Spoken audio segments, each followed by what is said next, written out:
अभी मजा आएगा ना। पर्वत बारी मठ ई है। और टीचर बाबा कहने रही बड़ा है मंदिरिया में है मैं। हाँ चल जा।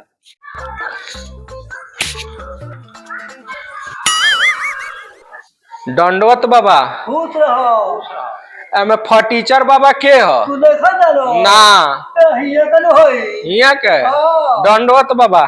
खुश रहो बच्चा खुश रहो। बैठाओ। तो बच्चा बोलो ना तुम्हार का समस्या बा। देखी ना बाबा हम बड़का एगो समस्या में फंस गइल बानी, तनी हमर हाथवा देख के बताई ना। तो सुनो ना पहले दक्षिणा लगला। दक्षिणा हाँ 551 रुपया। 551 ली एक आदमी कहत तो ले आई रहनी। कितने तेजस्वी लोग हैं हमारे पास, कितने शानदार विचार रखते हैं जी। और कुछ लोग मनोरंजन भी करवाते हैं। केतु मंगल हाँ सोनी ए बालक तू तो बड़ा धर्म संकट में फंस गइल बाड़ा। हाँ बाबा रउआ ठीक कहतनी, हम साफा धर्म संकट में पड़ गइल बानी। ओ 2 दिन पहले नु आवेला। अच्छा बोलो तोहार धर्म संकट बा कथी। देखी ना मेहरारू कहतिया जे नहियर चल के रह, बाप मातारी के हम तारा सेवा ना करे।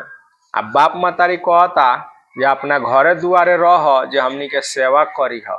तब में हम बात के कर मानी यह समस्या फंस गइल बा। रुको जरा।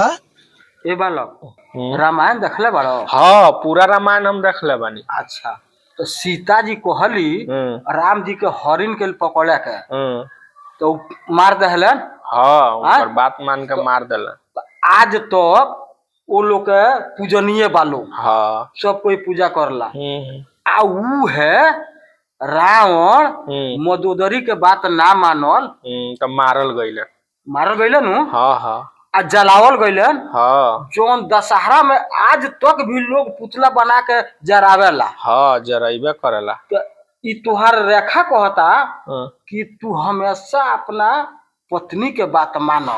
अब बाबा हम समझ गए। समझ गइल नु। हाँ तो उहे काम करियो बाप मातारी के बात मत मानियो। हाँ अब हमेशा अपने मेहरारू के बात मानो। हाँ रउआ तो साफ हमर दक्षिणा दल एकदम स्वार्थ कर देनी। अरे बाबू यहाँ सब लोग विजयी पाके जाला यहाँ से जाला से। ठीक कहता नहीं बाबा।